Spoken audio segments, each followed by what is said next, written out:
Now, although the tone of this U-turn is obviously welcomed, and we've seen the markets reacting well to it this morning, I think, as you allude to, the greatest part of the borrowing that came from the 23rd of September mini budget is still there. It's still unfunded.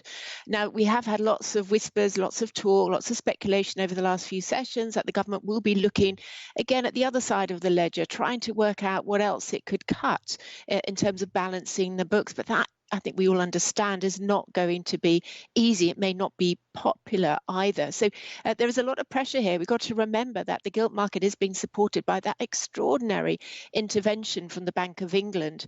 That is due to come to an end on October the 14th. And it has to come to an end at some point, because what the Bank of England is doing by supporting the gilt market, quantitative easing effectively on one side, is really opposed to the fact that it's trying to fight inflation and hiking interest rates and the short end on the other side. So we know the Bank of England's got to come to an end with extraordinary measures. So once it does, if the markets don't believe in the credibility of the government's policy, well, gilts are still going to be very exposed, and so is sterling. So far from out of the woods just yet, I would say.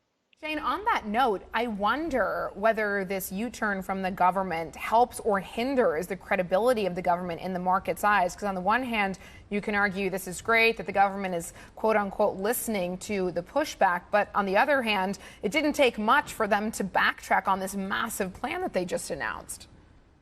I think you're right. I think we can really ask the question, can Liz Truss ever fully win back credibility and trust, not just of the markets, but of course of the electorate too? And we've seen those opinion polls suggesting that Labour have a huge lead over the Tories. Now, the Tories will be extremely worried about that. And some of them certainly will be fearing that if they allow Liz Truss to remain leadership going into the 2024 election, then she could be giving it away to Labour. So those are concerns as well, which are going to remain. And right now I think it's going to be a very, very difficult job, if not an impossible job, for Liz Truss to win back that trust, win back that credibility, certainly from the point of view of the markets, and probably also from the point of view of the electorate too. So again, this isn't going to be the end of these issues in terms of UK politics by any stretch of the imagination. And talking about tough jobs, let's switch over and talk about the Bank of England, because as you say, the two parts of the Bank of England, they're trying to do two contradictory things. They're supporting the market, but at the same time, they're going to have to be selling gilts starting at the end of October. So very distinct in terms of their approach of monetary policy versus financial stability. To what extent do you think the pound can be supported by the Bank of England's next interest rate decision on November the 3rd?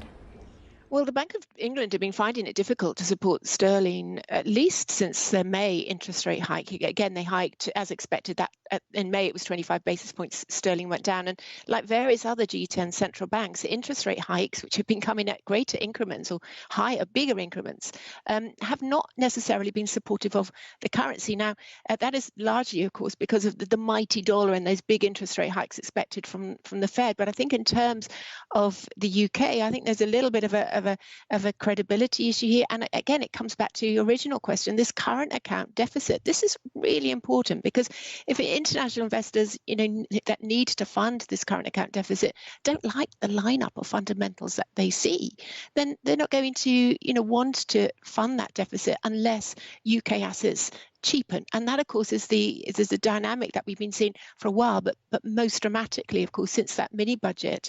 And it's quite likely, and unless investors really do believe in the fiscal outlook of this government, unless they do believe that we have a government that's really going to put in measures that they want to see that will increase investment and productivity, well, it's very likely that gilts and sterling are going to remain pretty vulnerable. Hi, I'm Joanna Bersecci, and thank you for watching. You can check out more of our videos by clicking on the boxes on the screen. And don't forget to subscribe to our channel for more from CNBC International. Thank you for watching.